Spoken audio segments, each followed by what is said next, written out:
traditional techniques of control. Now we are going to look at the modern techniques of control. Students, modern techniques of control are equally important. Here, the most important techniques which we can discuss are return on investment, management audit, management information system, and the most important one is the PERT and CPM. The return on investment is the modern technique of control because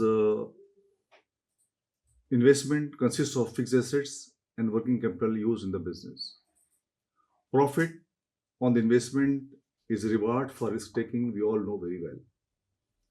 If the return on investment is high, then the financial performance of the business is good and vice versa.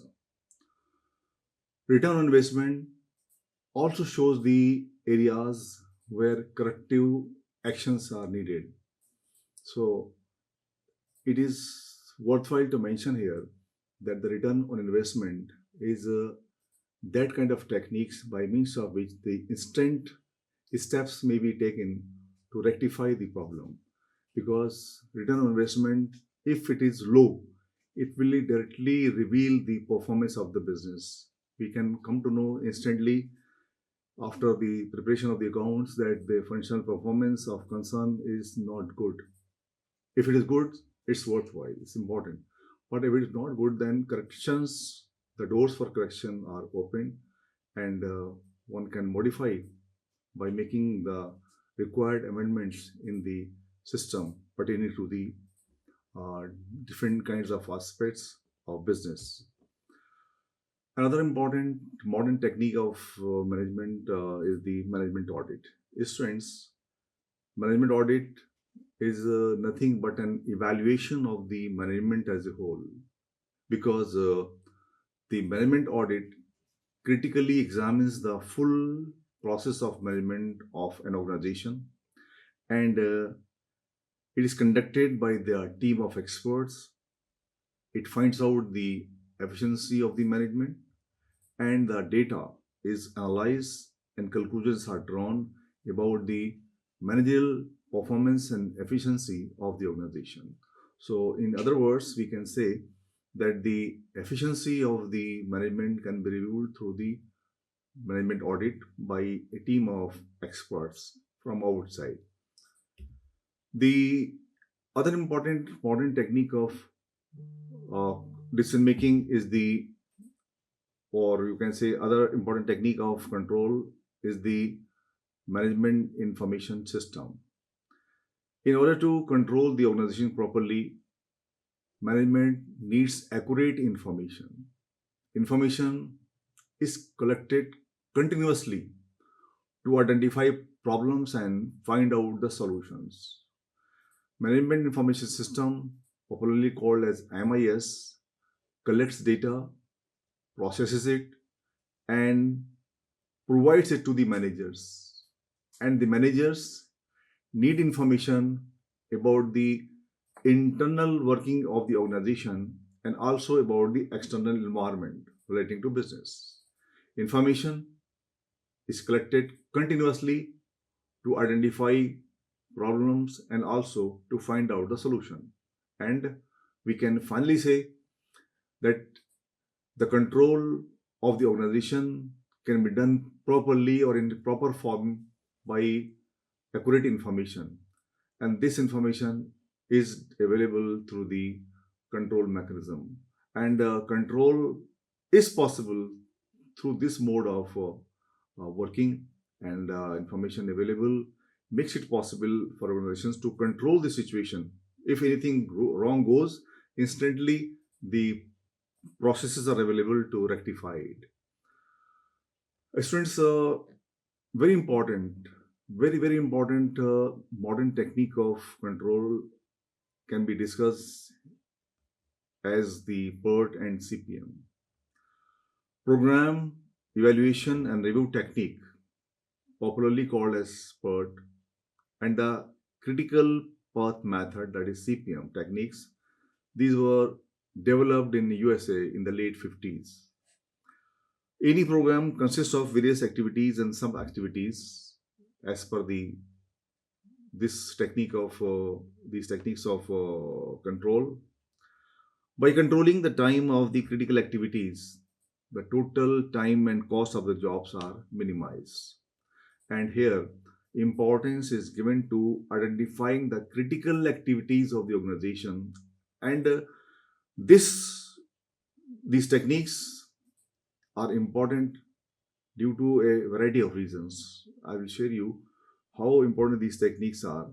Before that, let us see what basically is the motive of this kind of technique. This these techniques are used for planning as well as for controlling purposes, and these were developed mainly for the purpose of making a constant kind of evaluation of the organizational or the project which is going on. And these techniques are shown as a network of precedence relationship using activity on arrow network construction.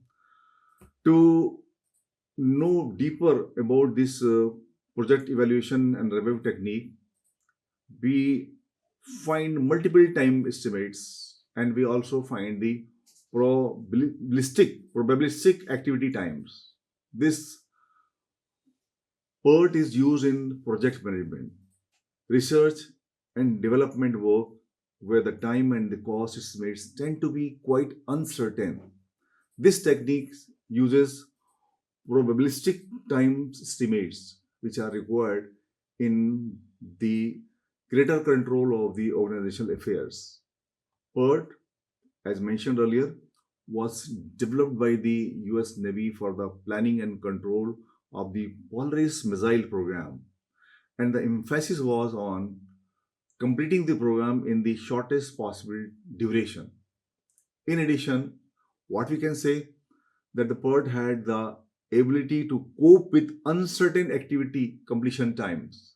For example, a particular activity for a particular activity, the most likely completion time is 4 weeks, but it could be anywhere between 3 to 8 weeks. Obviously, it makes a sense here. It needs some kind of attention here.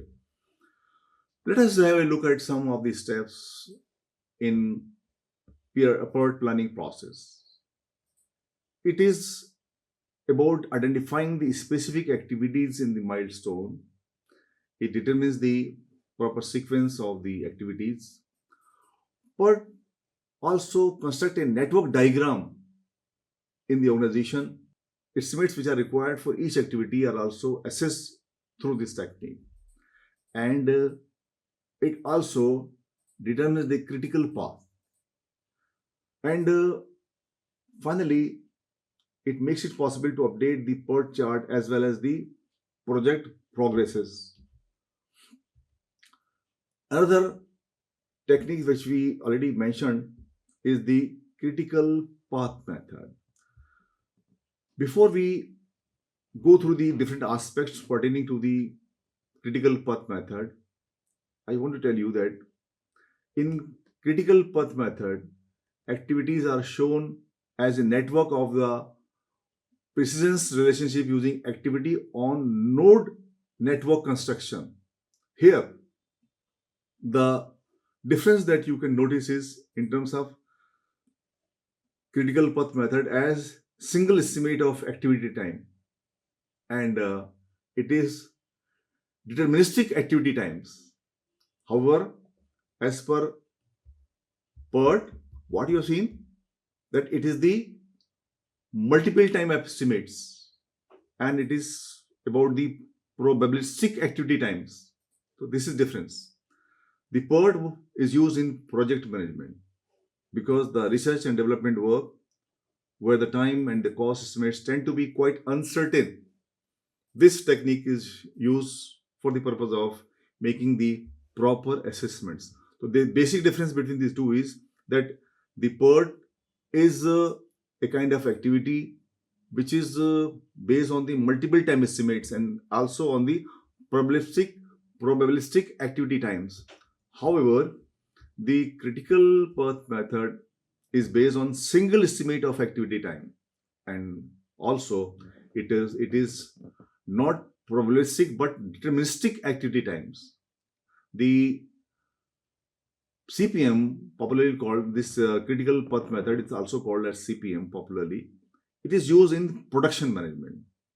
The PERT is used in project management, and the critical path method, that is CPM, is used in production management. It is used for the jobs of repetitive nature. There are some jobs in organizations which are repetitive in nature, where the activity time estimates can be predicted with considerable certainty due to the existence of the past experience. This is a common kind of phenomena pertaining to the organizations. As far as the development of CPM is concerned, it was developed by DuPont, and the emphasis was on the trade-off between the cost of the project and its overall completion time.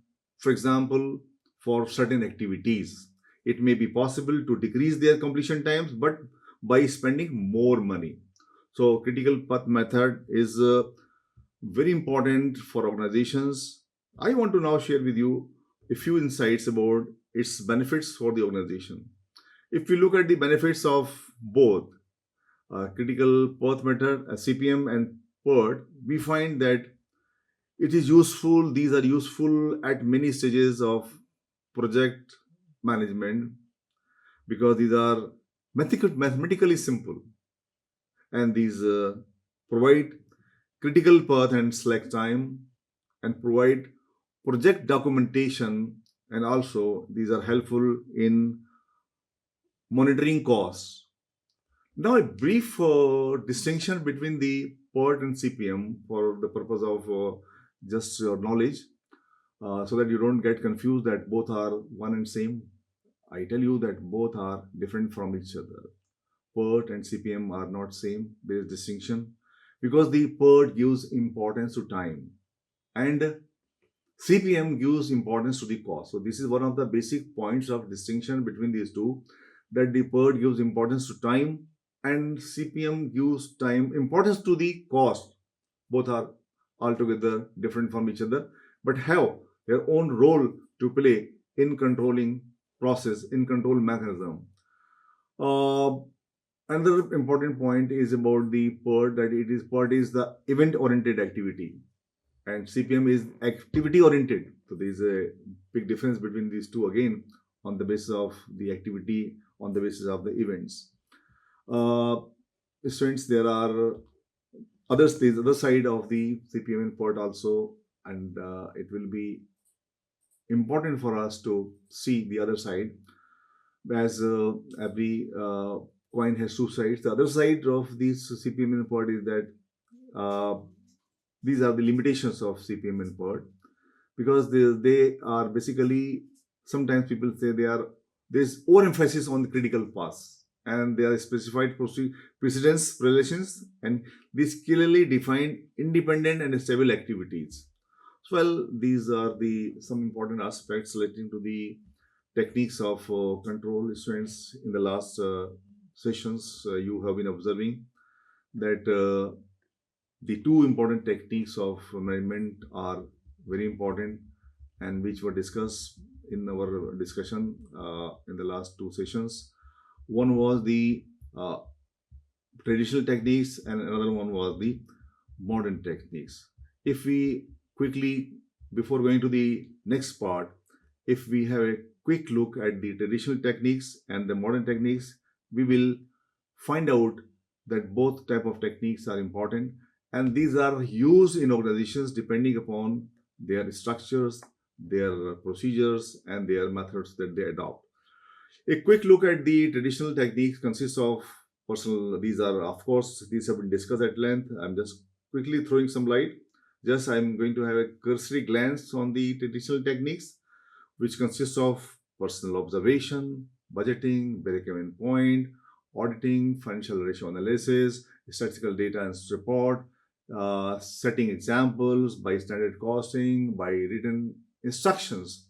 These are the methods which are called as the traditional methods of uh, uh, Control, looking at the modern techniques of control, we find that modern techniques of control are equally important for every business organization. Here, we can think of the return on investment, management audit, management information system, and PERT and CPM as the important techniques which are used in everyday business organization. Well, friends, after having discussed all these techniques of control in the name of the uh, modern techniques as well as the traditional techniques, now we are going to the last part of this week, last part of this unit, that is unit number 10. And this last part of this unit, what we find is a very important topic, that is the balance scorecard. What is this balance scorecard is the discussion now, and it will complete our discussion about the control process. Well, let us first of all try to understand that what is this balance scorecard. You can have a quick look at this picture, which reflects the entire structure in the name of this balance scorecard strategy map. You can see it from different perspectives. You can see this from the perspective of customers, from the financial perspective, from the internal perspective, and also from the learning and growth perspective. If we look at the financial perspective, we find that it improves shareholders' value, because we can see here a number of aspects which are almost self-explanatory in nature and do not require any special focus, because these things are to be discussed in the next discussion now. Customer value proposition is also very important, because the price, time, and quality, functionality, service, relationships, brand image, all these things are highly valuable from the customer's point of view. And as far as the internal perspective is concerned, it is about building the franchise, it is about the increasing customer value, it is about the achieving the operational excellence, and also finally to be a good corporate citizen. This is the internal perspective of the balanced scorecard strategy map. And lastly, learning and the growth perspective consists of the strategic competencies, strategic technologies, and climate for action. Now, we are going to discuss all these things at length. A detailed look at this balanced scorecard reveals some important issues which are needed to be elaborated here. Well, first of all, let us see now in a nutshell what is the balanced scorecard. The balanced scorecard is a management tool, students, and this is the management tool which provides shareholders with a comprehensive measure of how the organization is progressing towards the achievement of its strategic goals. The name indicates itself, balance scorecard. Balance scorecard is just a kind of process which provides the stakeholders with an idea, with a detailed view of how the organization is moving towards the achievement of the goals of the organization, and how it is going to be successful, in other words. This Before we go further, let us try to understand what is basically balance scorecard. Balance scorecard, students, balances the financial and non-financial measures in organization. The balance scorecard balances the short and long-term measures. It balances performance drivers, that is the leading indicators, with outcome measures, that is called the lagging indicators. And it should contain just enough data to give a complete picture of the organizational performance and no more. It leads to strategic focus and organizational alignment. students, this should contain just enough data to give a complete picture of the performance of organization. This is a very important point for which the discussion arises, the need, necessity arises. Now, one more thing is coming to my mind regarding balanced scorecard. Why do it? Here, some points need our discussion attention here. We should do it to achieve the strategic objectives of the organization, because we want to provide quality with fewer resources, and also to eliminate the non-value added efforts from the organization. It aligns customers' priorities and expectations with the customers themselves, and it makes tracking of the progress possible, and it helps in evaluation of the process changes in the organization, and we can say that it is something which is continually improving the system of the organization by increasing the accountability. So one thing that has come to our minds very clearly about why do we need the balanced scorecard, it is just because of one main reason, that is to achieve the strategic objectives of organization, to provide quality with fewer resources in organization available in the organization. So in short now, students, the balanced scorecard focuses on a few measurements and it reflects mission. It provides a quick but comprehensive picture of the organization's health, so that even a layman would understand that what is going on in the organization. So there are basically two primary applications of balanced scorecard. I think it will be worthwhile to discuss these applications of balanced scorecard. Like we can say that since its introduction, two different or distinctive applications have emerged. Number one is the strategic balance scorecard. Number two is the operational scorecard. The strategic balance scorecard focuses on what the organization is trying to achieve. It works out what needs to be happen to achieve it. And finally, it monitors whether it is achieved. This is one part. Second application is the operational scorecards, which identifies the most important processes to be monitored. It defines which aspect of the process should be monitored, and it also makes it possible to agree on what is considered the best practice for the organization. So students, balanced scorecard ties performance measures to corporate strategy balance that includes a number of things. What are these things which are included here? Let me quickly summarize. Here we can talk about the short and long term objectives. We can talk about the financial and non-financial measures. We can also talk about the external internal measures. And apart from this, we can talk about the various perspectives. Then we can also think about the purposes of the balanced scorecard. The purposes of the balanced scorecard include how to clarify and translate vision and strategy of the organization to others.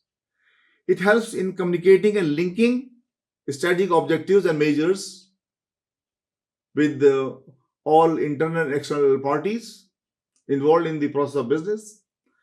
It also helps in planning and setting targets and aligning strategic initiatives in the organization. And finally, it will not be wrong to say that it enhances the strategic feedback and learning in the organization. So, balanced scorecard does all these things in a very systematic way by way of tying performance measures to the corporate strategy balance which is very important for every organization. Well, students, a cursory glance on some other aspects pertaining to the balance code is worthwhile. Here, we can talk about the various elements of the balance scorecard. There are mainly 4 elements of the balance scorecard, which can be called as the perspectives, strategic objectives, metrics, and targets. These all are self-explanatory in nature, and now we are jumping to the other important aspects of the balance scorecard, so that we just look at the important things here only. The balance scorecard, students, links performance measures. Here we take into consideration that how do we look the shareholders, how do we look the financial perspective of the organization, wherein we see the goals and we see the measures. And then, of course, we are already set to make the corrections if required. Second important thing is the customers. We have to see here how do customers see us. We see customers is one thing. How do customers see us is very important part. What is their perception about us? From the customer's perspective, we have to see the goals and we have to see the measures. And what must we excel at? What must we excel at means that it is about the internal business perspective. Here also, we can think about the goals and the measures. And finally, can we continue to improve and create value? Yes, by way of learning and innovation perspectives, we can see the goals and we can see the measures available and adopted. And this way, the balance scorecard is considered a very, very important activity. Now, this part needs some more focus. So I will throw some more focus on this part in the light of the financial or regulatory aspects. We try to satisfy our constituents what financial and regulatory objectives must do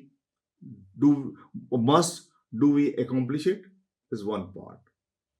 Second part is about the customers, as we mentioned earlier, that to achieve our vision, what customers' needs must we serve is very important consideration. Customer is the most important party in every business organization, and their role is very important for the survival of business. The businesses won't survive for a long time if the customers lose interest in the business. Here, we see what customers' needs must, and we must think of what we serve them. And to satisfy our customers and stakeholders, in other words, you can say, in which business processes must we excel is the internal aspect, followed by the learning and the growth aspects. Here, we can talk about how to achieve our goals and how must we learn, how must we communicate and grow in organization. These are the 4 important considerations for every business where we think we should understand that these are very important considerations for the development of the business organization. Now, students, we are going to throw some more light on these perspectives of the customers and perspective of the other concern. The customer's perspective, if you look at, we have to achieve our vision. What customers' needs must we serve was a very important consideration that we discussed earlier. What we can see here, we have to find out the possible performance measures. Here, we should not ignore the customer satisfaction, at least average customer satisfaction. And what we can do through the balance scorecard, that we can find the satisfaction gap analysis. That is the satisfaction versus level of importance. And finally, the satisfaction distribution, which may be called as the percentage of every area scored. So this is from the customer's perspective. If we go deeper into the financial or the regulatory perspective, students, we find that it is to satisfy our constituents. What financial and regulatory objectives must be accomplished is very important aspect for the organization's development. We here can see the possible performance measures. The possible performance measure here could be the cost or unit, could be the unfunded requirements or projects, it could be the cost of service, and it could be the budget projections and the targets. In this way, we find that the financial perspective, or you can say the regulatory perspective, is very important for the organizational control. Coming up to the internal perspective, in which business possesses must be excel. I mean, it is about to see, it is about to satisfy our customers. And the possible performance measures which need focus here consists of cycle time, completion rate, workload and employee utilization, transaction per employee, errors and or rework. These are the internal perspective of every business where we can think of the possible corrections if these are required in the organization, in the interest of the organization. Well, the other important one is the learning and the growth. Students, to achieve our goals and also to achieve or accomplish the core activities, how much we learn, how much we communicate, and how much we work together is the important consideration. The possible performance measures consist of number one, employee satisfaction, which is a very important thing. A satisfied employee is a mobile publicity. A satisfied employee brings peace and calmness in the organization. There will not be any kind of mismanagement in the organization. There will be not any kind of chaos in the organization. And second thing is the retention and turnover. It is also one of the indicators. Training hours and resources, of course, are there, and technology investment is also one of the important aspects that we need to understand in order to learn, in order to communicate, and in order to work together. So learning and growth is also an important component of the organizations. Friends, now, if we summarize this discussion, we find 2-3 important things that I need to clarify here to you before we conclude this discussion. It will not be wrong to say that control function is the last function of management, as we have seen in all the slides. Controlling function is unnecessary to the management if the other functions of management are performed properly. That's what I told you in the beginning too. And here, the deviations from a standard is set by control function, and the PERT and CPM expresses total events and activities and their interrelationship in the organization. And budget is a financial and a quantitative statement prepared prior to defined period of time. Well, this was a complete idea about the control as an important mechanism for the development of the organization. Well, students, now before we wind up this week, I just quickly tell you that in this week we have done a number of things relating to the control as one of the important functions of management. Control is one of the important functions of management, and you have seen that the control makes things easy, control makes things possible. So before ending the control as an important function of management in the week 10, students, I want to quickly remind you of what we have done in this week. In this week, if you can think of, we have taken into consideration the meaning and importance of control. We have taken into consideration the process and types of control, wherein we have thoroughly gone through the feed forward, concurrent, and the feedback control, along with several others. Technique of control and the balance scorecard has been discussed in this unit. And I'm sure that after learning, after attending this week, you are expected to understand almost all aspects of the control process, which is considered to be one of the most important functions of management, because the other functions of management are linked with the control function. Because in every organization, you see, it is to be considered finally that in every organization we have to have an attitude, and this attitude says that we have to attack every problem with enthusiasm, as if our survival depends upon it. So with this, now we conclude this discussion about the this control process, and thank you all for learning about the control